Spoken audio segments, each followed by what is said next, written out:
नमस्कार, जय हिंद, वंदे मातरम, भारत माता की जय। Hill awareness and culture YouTube channel में आप सभी सैनिकों का फिर से स्वागत है। और हक की लड़ाई कहीं भी हो, किसी भी क्षेत्र में है, बने रहें और हमें कामयाबी जरूर मिलेगी। तो अभी जिस प्रकार से तमाम वीडियोज आ रहे हैं, तो वो एफआईआर के बारे में, जो देहरादून एसोसिएशन गौरव सैनिक एसोसिएशन का प्रवक्ता हूँ, बेसिकली रिटायर्ड सूबेदार मेजर खुशहाल सिंह, जैसा आप सभी जानते हैं। सब एरिया देहरादून में अध्यक्ष, उपाध्यक्ष और 50 लोगों के खिलाफ जो केस बनाया गया है, उसमें है कि जबरदस्ती कैंटीन में घुसकर तालाबंदी की गई। ये बात हमें थाना इंस्पेक्टर नंद किशोर भट्ट जी ने जो लोगों को बताया, हमने जो पता किया कि उसमें लोगों को बंधक बनाने का, अभद्र भाषा का प्रयोग करने का और उस अभद्रता में एक महिला के गर्भपात हो जाने की शिकायत उन्होंने कही। तो यहाँ पर हमारे को 23 अप्रैल को जब हम वहाँ पर गए थे, तो उस प्रदर्शन के खिलाफ उन्होंने हमारे खिलाफ केस बनाया है। और ये तहरीर कैंटीन इंचार्ज विजय दत्ता जी ने, कर्नल विजय दत्ता रिटायर जी ने दी है। तो सामान खरीदने में गर्भवती महिला, मैंने आपको बता दें एक चीज बताई, हमने किसी को बंधक नहीं बनाया। ताला इसलिए लगाया कि पहले सामान आज कहाँ से आया, कल तक नहीं था। वजह यह थी कि हम पहले कैंटीन गए थे, बातचीत की थी कि हमारे को सामान क्यों नहीं है। उनने सीएमपी बुलाकर हमें बेइज्जत किया था, तब जाके 23 अप्रैल को तब गए थे, उससे पहले नहीं। उनने बातचीत समझौता से मना किया, क्योंकि कारण यह है कि वहां पर 11,000 जेसीओआर कंज्यूमर हैं और 1,800 ऑफिसर्स कंज्यूमर हैं। तो मुझे बताइए, यदि 5,000 स्टैंड से नीचे सीआईडी लागू ही नहीं है, तो 1,800 लोगों के लिए अलग सीआईडी, काउंटर अलग की बात नहीं हो रही है, सीआईडी प्रांगण ही अलग है। जो आप मेरे वीडियो के जो मैंने सवेरिया कैंटीन का जो गेट का फोटो है, उसके साथ एक तस्वीर और है उसमें। और अब ये अपनी बात पलट दी और 1 से 5 तारीख तक अब मेंटेनेंस कर रहे हैं। अब क्या करेंगे, उसे काउंटर बना देंगे और ये कहेंगे कि ऑफिसर के लिए अलग सीआईडी नहीं थी या अब नहीं है। तो ठीक है, हमारे खिलाफ केस उनने जो किया है 447, 342, 504 और 143 की धाराएं लगाई हैं और हम खुद ही जेल जाना चाहते हैं। हमारे भी जैसे जनूनी जवान है जो इच्छा मृत्यु भी मांगेंगे, लेकिन हमें हक मिलना चाहिए। इसलिए नेशनल लेवल पर जितने भी दल हमें सुन रहे हैं, साथ में हमारा नेशनल एजुकेटिव यूनाइटेड फ्रंट से भी मैं अपील करता हूं, जरूरत पड़ने पर सलाह दें या फिर बड़े प्रदर्शन के लिए सभी हमारा साथ देंगे। तो इससे पहले इस बात पर कर्नल रघुवीर भंडारी जी ने, जो कि एक्स एसोसिएशन देहरादून के किसी सोसाइटी के अध्यक्ष हैं, लोगों को बुलाकर, एक्समैनों को बुलाकर डरा धमका करके उनका साथ मत दो, डीएसआर में ये लिखा हुआ है आपकी पेंशन बंद हो सकती है।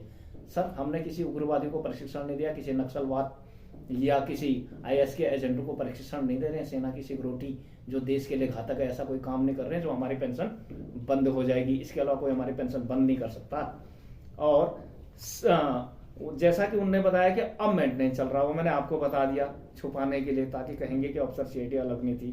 पर हमारा आंदोलन कम नहीं, इससे तेज होगा, यकीन रखें, आप लोगों के साथ हमारा रहेगा। असल में मैं आपको ये बता देना चाहता हूं, ये सब क्यों हो रहा है। आदत पड़ी है फौज से लेकर रुतबे की, अपने पद प्रतिष्ठा के बल पर जवानों के अधिकार को दबाने की, और सिविल में आकर भी हमारे कंधे पर बंदूक रखकर एमपी एमएलए बनते हैं लोग, बड़े संगठनों के अध्यक्ष नहीं बनते। तो बताइए जरा, अब चुनाव मैदान में आना, लोग आपको पक्का इस चीज का जवाब देंगे और आप लोग देखना, इस बात को ध्यान रहे। तो हक की लड़ाई केवल ओआरओपी और पे कमीशन नहीं है।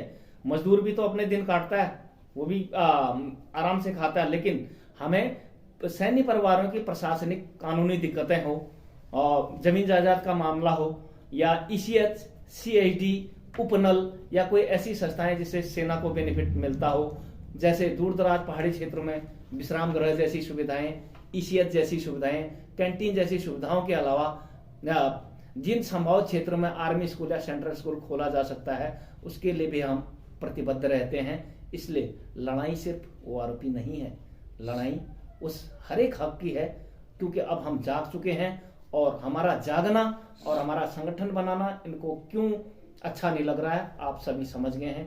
तो इसी कड़ी में हमने और तेज प्रदर्शन किया और 6 ताबड़तोड़ रैलियां की, उन्हीं के क्लिप इसी के साथ जोड़कर आगे दिखाई दे रहा है। तो चैनल को लाइक, सब्सक्राइब और लोगों तक शेयर जरूर करें, और इस mission ORP, mission for nation में हमारा सहयोग करें, सभी का सहयोग करें। धन्यवाद, नमस्कार, जय हिंद, वंदे मातरम।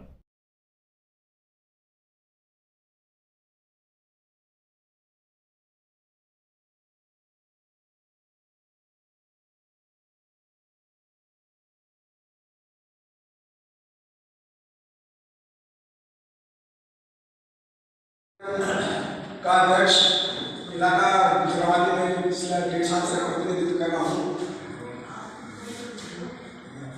इससे पहले कि मैं कुछ बोलूँ, मैं बहुत शॉर्ट में अपनी बात रखूँगा। मैं सबसे पहले गौरव सेनानी एसोसिएशन से बालावाला का धन्यवाद करना चाहता हूँ। साथ में उनके कोऑर्डिनेटर मेरे नाम राशि विक्रम सिंह रावत जी, सॉरी विक्रम सिंह चौधरी है, हम लोग साथ रहे तो माफ कर देना, इन लोगों को धन्यवाद करना चाहता हूँ कि इन लोगों ने इस मीटिंग को ऑर्गेनाइज किया और हम सारे सेक्रेटरी को इकट्ठा किया।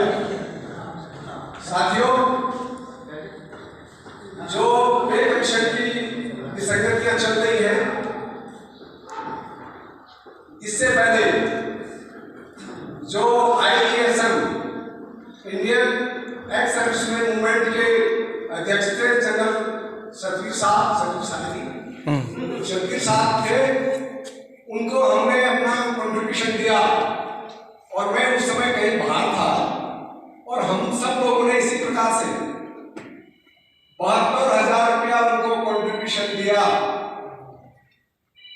ये मैंने अपने जेब से नहीं दिया, हमने इसी प्रकार से अपना जितने भी फौजी उस जगह पे थे हमने कंट्रीब्यूशन किया, मीटिंग किया और उनको सहयोग दिया ताकि ये OROP के विषय में लड़ सके। उनको 101% सपोर्ट किया। मैं ये पूछना चाहता हूं उन लोगों से, जब हम उनको हर कदम पे, हर जगह पे, हर मौसम में, जब वहां पे थे तब भी और जब आज यहाँ पे है अब भी सपोर्ट करते हैं, वो आज हमारा सपोर्ट करने से क्यों कतरा रहे हैं? बजाय इसके कि ये कहने में उनको हिचकिचाहट नहीं हो रही है कि हम आपकी पेंशन बंद कर देंगे। आज की न्यूज है, शायद आप लोगों ने पढ़ा होगा या नहीं पढ़ा, मैंने अमर उजाला में पढ़ा। कैंटीन में जब लोगों ने वहां पर कहा, उसके बाद स्टेटमेंट कुछ लोगों ने दिया है, गलत हुआ, मेरा व्यक्तिगत विचार है, सही हुआ। हिंदुस्तान की आजादी के 75 वर्ष बाद अगर जन जागृति और सभी एक्स मैनों को अपना हक जान लेना, सबसे पहले होती इच्छा शक्ति। जानोगे तभी बाहर आओगे, तभी सोचोगे कि क्या मिलना चाहिए था और क्या नहीं मिला।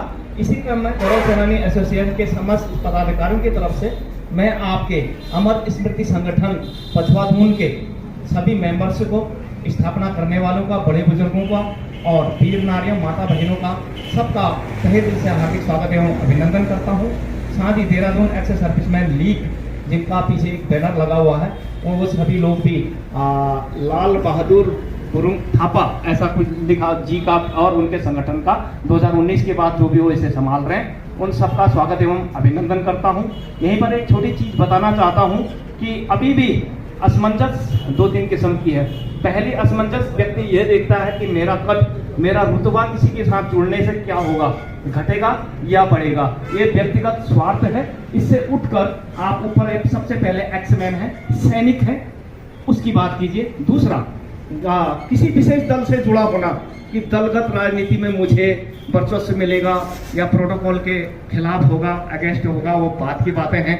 सबसे पहले आप सैनिक हैं, दूसरी बात क्लियर कर देते हैं। तीसरी बात, बहुत सारे संगठनों के पदाधिकारी, प्रेसिडेंट, अफसर साहब हैं।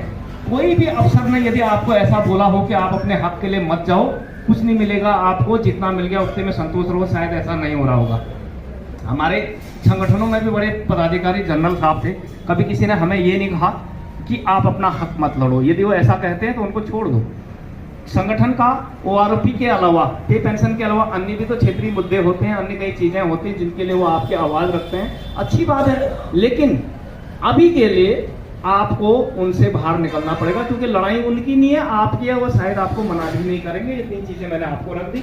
रही बात गौरव सेनानी एसोसिएशन, ये हमारा स्पेशली देहरादून का नाम नहीं है, जब व्यक्ति रिटायर होता है तो उसे एक समान नागरिकता, समान पहचान, समान पद, समान रूप से सम्मान देने के लिए एमओडी भारत सरकार रक्षा मंत्रालय का दिया हुआ नाम जो है गौरव सेनानी, इसलिए हमने रखा है। ये 100% हम ये नहीं करें कि आप भी गौरव सेनानी का ही नाम रखो, हमारा साथ दो, हमारे एमएलजी का साथ दो, ऐसा हमने कहा है। और अपने क्षेत्रीय स्तर पर जो आपके संगठन है पहले उनको मजबूत करो, ताकि दिल्ली जाने के लिए आप 6 अगस्त की महाक्रांति के लिए अपने लोगों को संयोजित करके गाड़ियों की, वाहन की व्यवस्था करके दिल्ली जा सकें और आ सकें। जैसे हमने पिछली बार अपने क्षेत्रीय इलाके में 2 बसें और 5 से अधिक छोटी गाड़ियां की थी, तो तब जा करके जनसंख्या बढ़ती है। इसलिए धन्यवाद और सबका, और सराहनीय कार्यों के लिए, योगदान के लिए एक बार मैं फिर तहे दिल से गौरव सेनानी और नेशनल लेवल पर नेशनल एग्जीक्यूटिव यूनाइटेड फ्रंट की तरफ से आप सभी का हार्दिक स्वागत एवं अभिनंदन करता हूं। तो शुरुआत करते हैं।